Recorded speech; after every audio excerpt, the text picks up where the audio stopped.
E aí, pessoal, como é que vocês estão? É, uma, é, Bom dia, boa tarde, boa noite, dependendo da hora que você vai assistir esse vídeo. Eu queria falar hoje sobre as atualidades, né, das notícias ou das pseudo-notícias ou fake news ou das maneiras de encarar a notícia, que eu sempre falei que qualquer notícia tem 360 graus, né? Então, a gente vê como as pessoas colocam as coisas, né? Você vê que a própria mídia, dependendo do comunicador, ele carrega com aquela a opinião dele de uma forma que ele consiga atingir o objetivo dele, não com a forma de transmitir a, a palavra exatamente daquilo que ele quer colocar, né? Ou seja, simplesmente transmitir a informação. Bom, aí dentro desse problema que vive hoje Flávio Bolsonaro, que muitas pessoas já estão falando aí de milícia, falando que o presidente Bolsonaro está envolvido, claro, tentando estender o tapete, né? E muitos bolsonarianos, muitas pessoas que têm, eu não gosto desse nome bolsonariano, mas muitos apoiadores do presidente Bolsonaro dizem que não tem nada a ver, tal, etc e tal. Que o Flávio já está comprovado e tal. Continua pairando no ar ainda, enquanto as investigações andam, aquilo que realmente acontece em relação ao Flávio Bolsonaro. Eu acho sempre uma opinião muito importante do Zé Maria Trindade, porque ela é uma opinião que ele se atém aos fatos, e isso é muito importante. Mesmo quando tentado levar a sua opinião para um lado de perseguição ao presidente da República, até o próprio Flávio Bolsonaro, né, ele consegue se sair muito bem, e eu queria colocar para vocês um áudio dele aqui, que fala sobre o Flávio Bolsonaro, para vocês, para a gente tirar uma conclusão após ele. Só um instantinho. E é isso mesmo, viu? Adriana, são vários pontos do mesmo problema. O filho do presidente, senador Flávio Bolsonaro, quando deputado estadual no Rio de Janeiro, né, já está mais que comprovado de que houve ali um processo de rachadinha. Na verdade, é um eufemismo, um nome muito simples para roubo, para corrupção e desvio de dinheiro público, lá na Assembleia. Isso não tem nada a ver com o governo federal, com o governo do presidente Jair Bolsonaro. Tá. O senador Flávio Bolsonaro disse que não sabia e questionou o Queiroz, como você pode fazer isso e tal, mas o Ministério Público mostra que o Queiroz pagava, inclusive, faturas da família, né? Escola, enfim, gastos da família, e que não havia repasse de dinheiro do Flávio para o Queiroz. Não há evidências e registros ali do pagamento disso. Então, é prova. Tá, isso aí é um ponto. Tem que ser investigado, tem que ser levado adiante, principalmente com todos os outros deputados. A polícia do Rio de Janeiro tem que se explicar. Ou é só o senador Flávio Bolsonaro e o que aconteceu com os outros. É só dizer, olha, os outros aqui já se explicaram e tal, mas é preciso dar explicação sobre isso. A outra situação é o mandato parlamentar do senador Flávio Bolsonaro. Há uma jurisprudência de que o senador e o deputado, também na Câmara a mesma coisa, só responde por atos acontecidos durante a vigência do mandato dele. E isso é uma situação anterior. Vamos dizer, a crença dos deputados para essa jurisprudência é de que se houve algum erro antes da eleição, os eleitores, que o mandato não é exatamente do senador, ele é dos eleitores que votaram nele, né? O eleitor perdoou ou sabia e tal, né? Esse sempre foi o debate aqui. E o parecer da advocacia do Senado, que não tem absolutamente nenhum poder, é apenas informativo, é apenas para nutrir os senadores do Conselho de Ética no momento de decidir, né? O parecer da advocacia nesse sentido, de que há uma jurisprudência, de que ele não deve responder por atos anteriores ao mandato. E, por último, o senador pede que os procuradores que fazem a investigação do processo sejam trocados. Isso porque ele já conseguiu uma vitória parcial, né, de que ele teria foro especial quando era deputado estadual. Veja bem, ele não é mais nem deputado estadual e não era senador na época, mas mesmo assim o Tribunal de Justiça do Rio de Janeiro diz que ele tem o direito ao foro. Então, se ele tem o direito ao foro, a defesa dele pede a troca dos procuradores. Mas esse assunto vem parar aqui no Supremo. E Zé, esse rolo todo deve seguir por muito tempo? Você acha que deve entrar ano que vem adentro, essas complicações todas? E quando você dizia que o Queiroz fazia pagamentos para o Flávio na época de deputado, muitos dos pagamentos diz que eram feitos em dinheiro, né? Até grandes quantias. Inclusive, eu tenho a impressão que o Flávio Bolsonaro falou dia desses que se o Queiroz não tivesse preso, se ele não tivesse em complicações por aí, ele continuaria prestando serviços para ele, continua sendo um homem que ele considera de confiança. O Flávio Bolsonaro parece às vezes tentar minimizar a gravidade da situação. Passa a mão na cabeça, né? Não quer um adversário como o Queiroz, que tinha conhecimento da sua vida íntima total, fazia os pagamentos e tal, uma estratégia da defesa. Certo. E o Queiroz também disse que seria ou funcionário do Flávio ou do presidente Jair Bolsonaro, porque era muito próximo ali. Ele disse que tinha expectativa de se mudar para Brasília. É isso mesmo, é a realidade. Agora, pagamento em dinheiro, Adriano, ninguém faz mais isso, né? A não ser dinheiro ilegal, ninguém usa dinheiro. Mais de R$ 1.000, eu não conheço ninguém que usa dinheiro na mão mais sei lá, de R$ 500. Porque o pagamento hoje, através do cartão, é muito simples, muito seguro, evita assalto, né? Então, assim, o pagamento em dinheiro já gera uma onda de descrédito muito grande. Sim, é muito estranho. Só para encerrar, Zé, existe ainda a possibilidade, você disse que fazer um agrado por parte do Flávio para o Queiroz sabe muito da vida dele, da família. Existe a possibilidade ainda do Fabrício Queiroz fazer uma delação premiada? Já houve uma tentativa de delação premiada, principalmente da mulher do Queiroz, mas a família entendeu que não era importante fazer essa delação premiada e não chegaram a um bom termo, né? Não sei se na negociação com o Ministério Público, porque teria que devolver dinheiro e parece que a coisa emperrou. Mas a situação até agora é que o Queiroz não vai fazer uma delação premiada. O sintoma de delação é a troca de advogado, porque o advogado de delação já se tornou aí uma especialização nova no direito. Tá perfeito, então. Zé, obrigada por todas as informações. Sexta. Pois é, pessoal, pois é. Então, assim, vendo tudo isso que a gente está vendo aí, né, olhando para tudo isso aí, a gente lembra o seguinte: o governador Wilson Witzel, ele está mandando trocar os deputados estaduais que vão fazer o impeachment dele. E eu fico. Alguns vão me desejar mal por isso, mas eu fico muito cabreiro com essa situação de você mandar trocar os promotores. Quem não deve não teme, gente. Eu acredito nisso. E outra coisa, tentar estender, o que eles tentam fazer de estender isso ao presidente Jair Messias Bolsonaro, com a história de vida que ele tem. Eu vou lembrar aqui, por exemplo, quando vereador, se não me engano, né, mandaram distribuir opalas novos para todos os vereadores e o presidente Bolsonaro disse não recebeu. Então, assim, eu não acredito que o presidente tem a ver com uma coisa de que um filho dele fez, entendeu? E se o filho dele fez, é isso aí que ele tem que responder ao filho dele. O presidente não tem nada a ver com os filhos. É a mesma coisa que o meu filho cometesse um ato ilegal e quisesse estender para mim. E isso eu não concordo, nunca vou concordar. E o que a mídia podre, o que a esquerda, né, faz, é querer fazer com que só porque tem fotos onde aparece o presidente com o Queiroz, que o Queiroz tem alguma coisa a ver com a vida do presidente Bolsonaro. Se o Flávio caminhou por esse caminho, ele que pague por isso. Agora também o pré-julgamento é errado, né? Quando é para outros, né? Que nem tem o Lula aí, que todo mundo diz que é inocente, né? Apesar da farta quantidade de provas e dos bilhões que ele desviou aí, né? Isso aí não pode falar.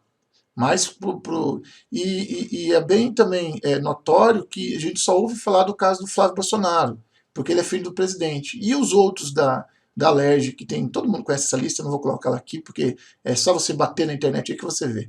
Então, assim, sendo bem justo, eu acho que está na hora do Flávio encarar esse problema de frente e deixar de tentar fazer, vamos dizer assim, uma dificuldade para os fatos virem à tona, né? Então, assim, eu não sei qual que é a estratégia dele, mas eu concordo que quem deve paga, e paga na hora, tá? Essa era uma que eu queria colocar para vocês. Na continuação, pessoal, eu quero falar sobre outra matéria que a Jovem Pan trouxe hoje também, falando da live do presidente, para vocês verem que absurdo que é isso que eles colocaram, tá? Então, eu já vou passar para vocês aqui, eu vou deixar em fundo a live do presidente sem som, tá? Só para vocês terem uma ideia da maneira que a mídia enxerga as coisas. Depois eu vou retornar para fazer uma digressão, para falar um pouco sobre o assunto, mas vamos em frente então. Vamos lá. Página do presidente fazendo a live, e aqui a matéria da Jovem Pan. Vamos ao vivo agora até Brasília. O Brasil se aproxima de atingir a marca de 100 mil mortos por coronavírus. Enquanto isso, o presidente Jair Bolsonaro fez em sua live semanal de ontem uma declaração tanto quanto polêmica, dizendo: a gente lamenta todas as mortes, já está chegando ao número de 100 mil, talvez hoje. Vamos tocar a vida e buscar uma maneira de se safar desse problema. Bom, então de Brasília aqui com a gente já, José Maria Trindade. Zé, bom dia, live, aliás, que vocês costumam acompanhar, transmitir pra gente nos Pingos nos Is, e muitas das declarações do presidente têm um peso bem grande, né, e causam tumulto, Zé. Exatamente. O que passou aí nessa conversa e que provocou estranheza foi a ideia de que o presidente da República não tinha ali os números na cabeça, não sabia exatamente o que estava acontecendo no país, e isso aqui provocou críticas aqui em Brasília. Olha, Adriana, a minha pergunta para o ministro da Saúde, Eduardo Pazuello, foi sobre a possibilidade de ter reduzido esse número de mortes, né? 100 mil mortos. Vamos chegar aí amanhã, possivelmente amanhã ou depois. Várias solenidades aqui vão chamar a atenção para esta tragédia. Uma grande tragédia, a maior da história do Brasil. Nunca houve nada parecido, né? 100 mil mortos. É muito. O certo é que muita gente previu a possibilidade aí de 2 milhões de mortos e tal. Alguns achavam que seria como o H1N1 ficando em torno de 2 mil mortos. E aí vem a surpresa. A minha pergunta para o ministro foi se o Estado brasileiro poderia ter feito algo diferente. E me surpreendeu que ele disse que sim, de certa forma. Ele afirma que ninguém conhecia e os protocolos anteriores eram no sentido de que você só procurasse um hospital, o auxílio médico, em caso de sintomas graves. Hoje o protocolo mudou e já salva vidas. Hoje a metodologia já é de se antecipar ao vírus, ou seja, ao menor sinal de sintomas da Covid, procurar um hospital, procurar um médico, procurar uma orientação médica. E isso pode salvar vidas, se antecipar e dar uma medicação de forma que, para evitar entubamento, para evitar internação em UTI e assim por diante. Agora, a fala do presidente Jair Bolsonaro foi no sentido de que o Estado está fazendo o que deve, o que pode fazer. Veja bem, passa a impressão de que o governo federal está de braços cruzados e que não tem feito nada. Não é verdade.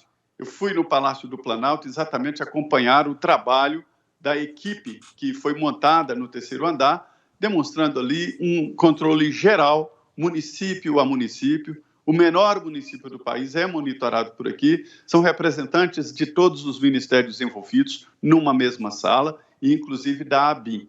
Há também a distribuição de equipamentos hospitalares, de medicamentos e verbas para os estados e para os municípios. O que o Supremo determinou e que o presidente Bolsonaro perdeu foi o poder de fazer um comando geral de distanciamento social, de quarentena e até lockdown. Isso aí o governo não fez. E se dependesse do presidente, seria uma proteção aos vulneráveis e essa frase que ele falou, a vida que segue, né? Pois é, pessoal. Então, engraçado isso. A frase que o presidente falou foi vida que segue. E é vida que segue, né? Só que eu acho que eles foram muito complacentes, né, com o ministro Mandetta, que foi ele que criou essa situação. Então, ele e os governadores e os prefeitos, na minha opinião, potencializaram de duas formas.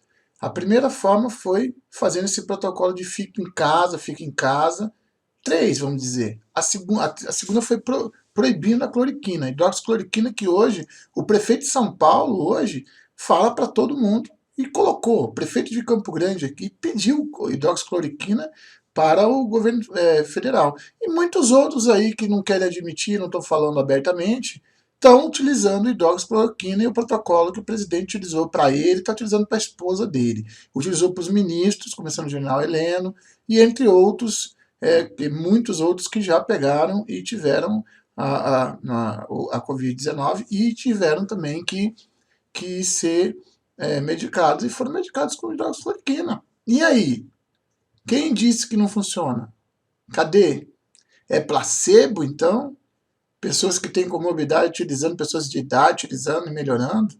É realmente muita cara de pau, mas, é claro, como o presidente falou, ele não é médico, eu também não sou, o general Pazuello também não é médico, mas ele falou simplesmente que a vida continua, e ela continua mesmo, né? E o que quer dizer que a vida continua? Continua, ou seja, a utilização desse novo protocolo que vai salvar muitas vidas, né?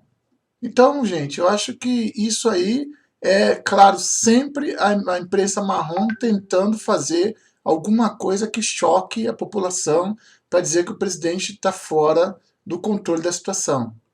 Vai lá, terceira pergunta aí. Guilherme Fiuza. Fiuza. Ministro Pazuello, boa noite. Em 2020, houve uma queda de cerca de 30 mil óbitos por pneumonia em relação a 2019, segundo dados do Registro Civil. Naturalmente, essa queda não é possível.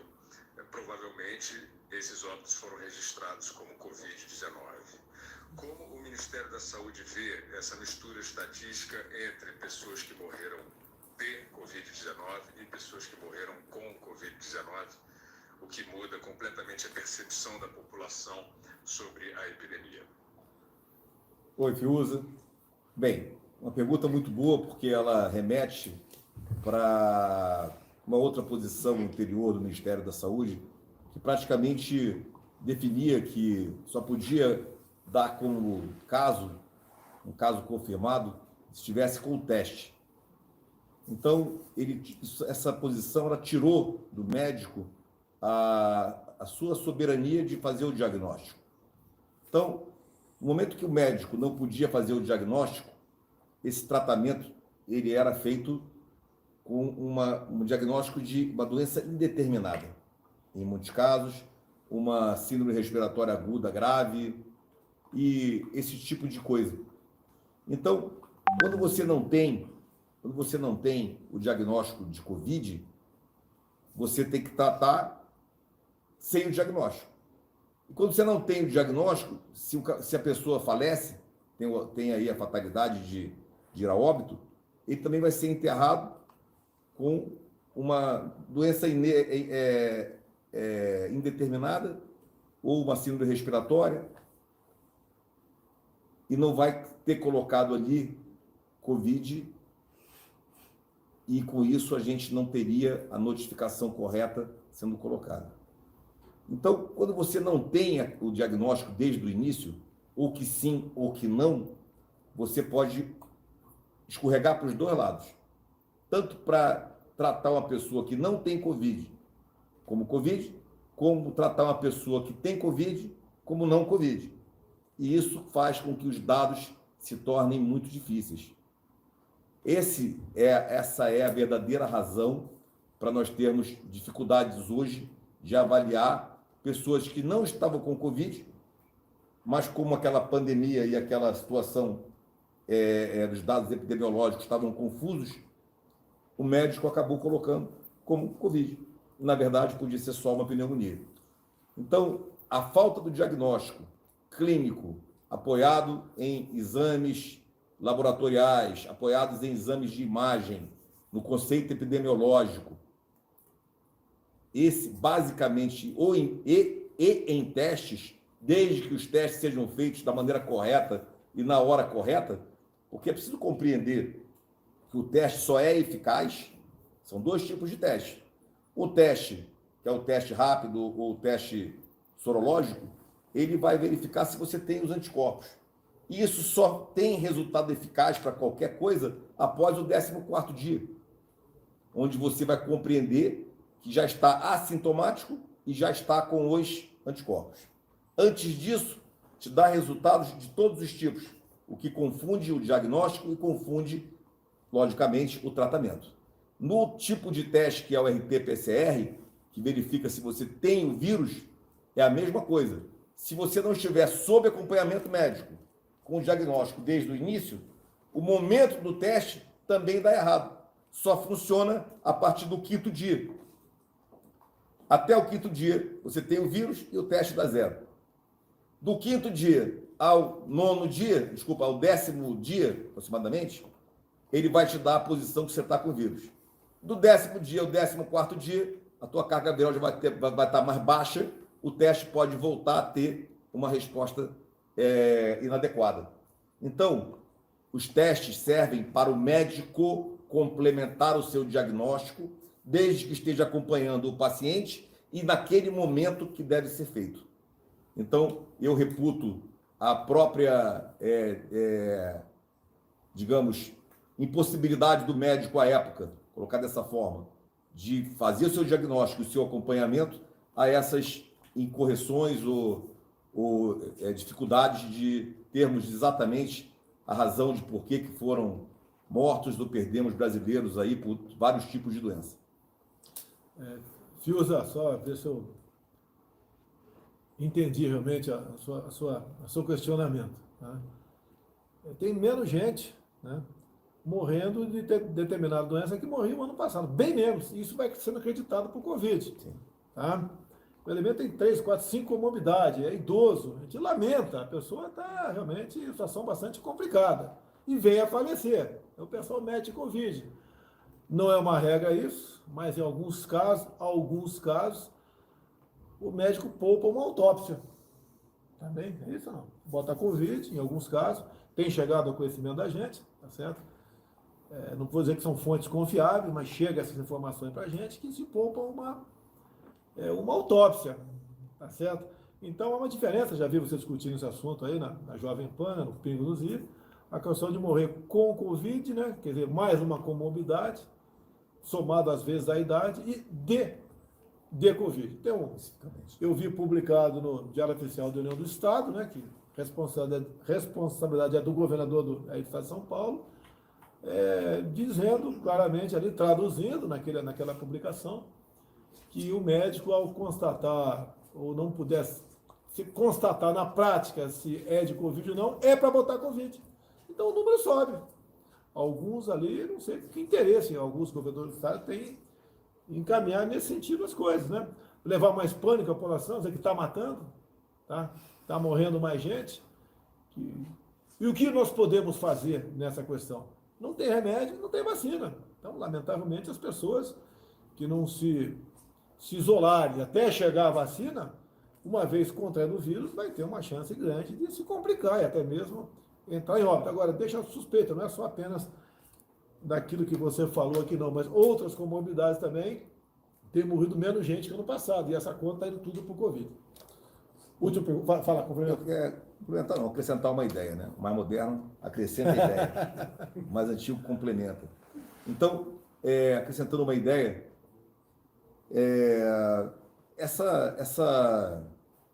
toda essa ideia, o que vai acontecer com a gente, né? O que tem que fazer? Onde as curvas já subiram, já desceram.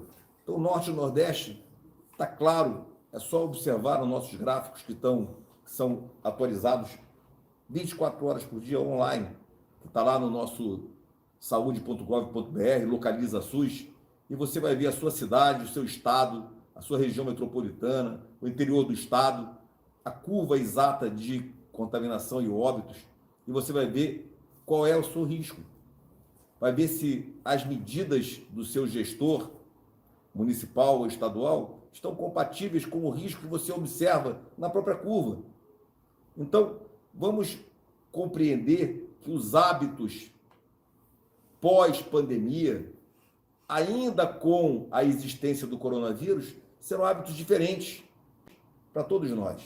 Mas nós vamos viver normalmente. Vamos lavar mais as mãos, vamos usar máscara, às vezes, dentro de um avião, onde tem muita gente fechada no ar-condicionado. Quando o cara espirrar perto da gente, não é mais saúde, né? Falei, pô, meu irmão, vai espirrar ali do outro lado. Qual é a tua? Quer contaminar todo mundo? Então, os hábitos vão mudar. Em vez do cara espirrar, o cara, saúde. Vai ser assim, espirrou, tu, pô. Negão, espirrar aqui, tu vai... Espirrou aqui, vai sair daqui na hora. Pois é, pessoal. Isso que o ministro General Pazuello falou é uma realidade. Quando a gente teve o H1N1, se vocês se lembram, eu lembro de enfermeiras nos dando instrução de como lavar as mãos. Foi a primeira vez que eu descobri aquela maneira de lavar a mão. Assim, lavar a mão, assim, assim. Entre outros países, principalmente na Europa, esse hábito já tem há muito tempo de utilizar máscara, né, de cuidar se você estiver resfriado, não espirrar no outro. A gente já viu isso com H1N1, a gente já viu isso com outras doenças. Tá? Então, o próprio sarampo, você tem que isolar a pessoa, né? Tem outras e outras. Essa é mais uma que veio para ficar. Quem está falando aí, meu Deus, o general falou do novo normal, mas, gente, a doença não vai embora, não. E aí, a cobertura vacinal pode ser 100% ou não. Então, na dúvida, é óbvio que você vai ter que ter hábitos diferenciados. Vamos ter que ter uma profilaxia maior, um cuidado maior. Isso é normal. Né? Isso não é novo normal. Isso é normal. Por quê? Porque agora nós vivemos na presença de mais essa doença que é altamente infecciosa, que não mata tanto como dizem. Tá? É mentira isso aí. Tá? Até porque o presidente... Isso tudo vai ser no momento certo, isso vai ser mostrado. Tá? Agora nós estamos no meio dela.